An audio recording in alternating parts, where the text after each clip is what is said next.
इस समय संसद का शीतकालीन सत्र चल रहा है। संसद में तमाम मुद्दों पर चर्चा हो रही है। एसआईआर को लेकर के चर्चा हुई, वंदे मातरम को लेकर के चर्चा हुई, चुनाव सुधार को लेकर के चर्चा हुई और तमाम मुद्दे पर सत्ता पक्ष और विपक्ष आमने सामने है।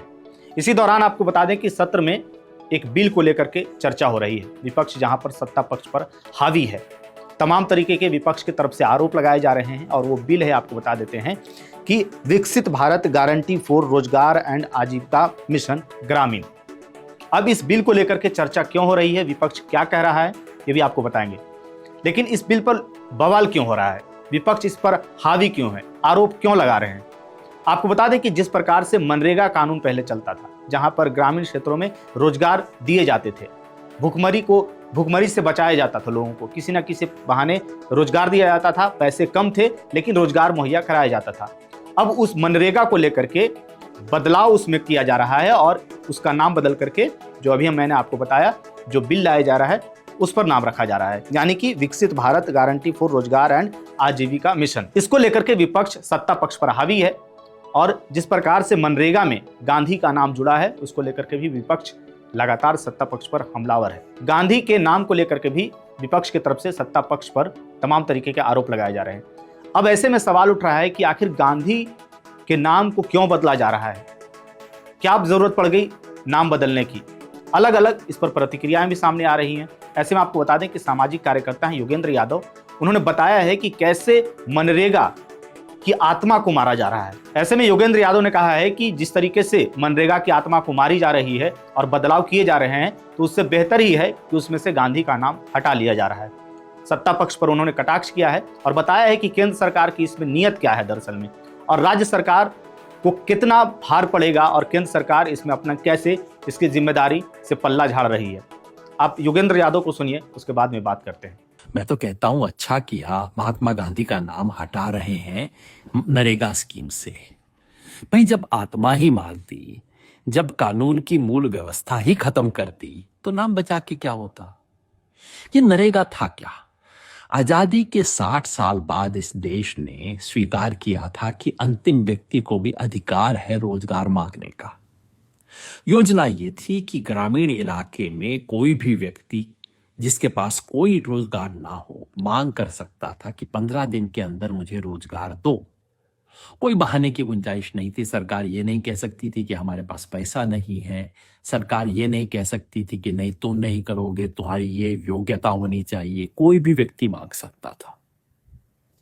इसके चलते हर साल कोई 5 करोड़ लोग मनरेगा में रोजगार करते थे। पैसा कम मिलता था लेकिन भुखमरी से बचने के लिए काफी था। कोविड में न जाने कितनी जानें बच गई उसके चलते। अब सरकार उस स्कीम को खत्म करके एक नया कानून लेके आई है। नाम क्या है? विकसित भारत रोजगार और आजीविका गारंटी मिशन विधेयक। क्या है?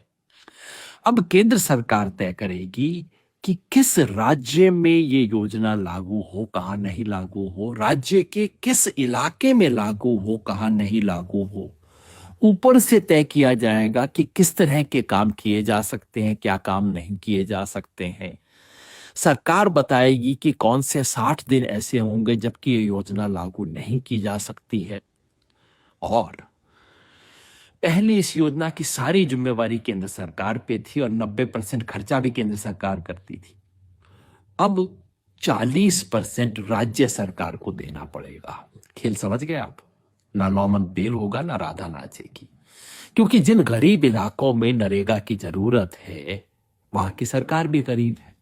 वो गरीब सरकार 40% दे नहीं पाएगी। केंद्र सरकार कहेगी हम क्या करें, कैसे लागू करें।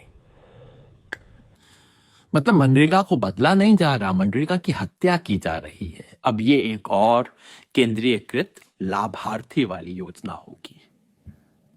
इस मजबूरी पे गांधी का ठप्पा नहीं है। अच्छा है, क्योंकि गांधी तो मजबूती का नाम होना चाहिए ना। जो लोग चाहते हैं कि इस अधिकार की रक्षा की जाए, उन्हें वही करना होगा जो किसानों ने किया था। जिस तरह किसानों ने 3 कानूनों को पलटवाया, उसी तरह से इस देश के गरीब को, मजदूर को, खेतीहर मजदूर को इकट्ठा होकर खड़ा होना होगा, अपने अधिकार की रक्षा के लिए लड़ना होगा, ताकि गांधी मजबूरी का नहीं मजबूती का नाम बने।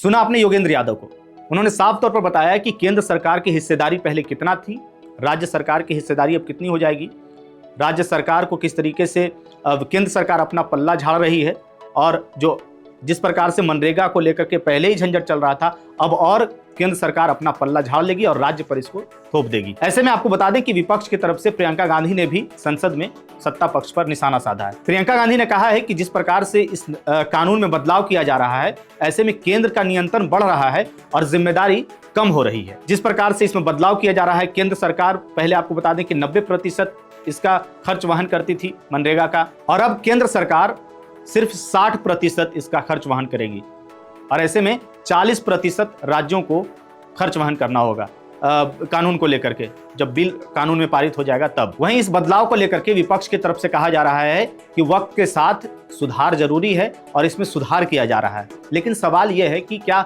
नाम बदलने से रोजगार लोगों को मिलने लगेगा? राज्य की जिम्मेदारी बढ़ाने से क्या लोगों तक और इसका फायदा पहुंचेगा और या नुकसान पहुंचेगा, या स्टेट पर बोझ बढ़ेगा या कम होगा? ये सोचने वाली बात है। केंद्र सरकार जहां पहले ज्यादा खर्च वहन करती थी और अब कम करेगी, तो राज्य सरकार पर बोझ नहीं पड़ेगा। जिस राज्य में मनरेगा चलाई जा रही है या मनरेगा के द्वारा रोजगार लोगों को दिया जा रहा है, वहां की स्थिति आप समझ सकते हैं कि उस राज्य की स्थिति क्या होगी। ऐसे में जब हिस्सेदारी और बढ़ाई जाएगी राज्य की, तो उस पर और बोझ पड़ेगा, विपक्ष की तरफ से जो आरोप लगाए जा रहे हैं। सवाल बहुत सारे हैं, ऐसे में आपके मन में क्या सवाल चल रहे हैं, कमेंट बॉक्स में जरूर बताइएगा। मेरा नाम है जानिसार खान, आप देख रहे हैं द हिंदी टॉप। वीडियो अच्छी लगे तो चैनल को सब्सक्राइब करिएगा और हमें इंस्टा, फेसबुक और एक्स पर भी फॉलो कीजिएगा।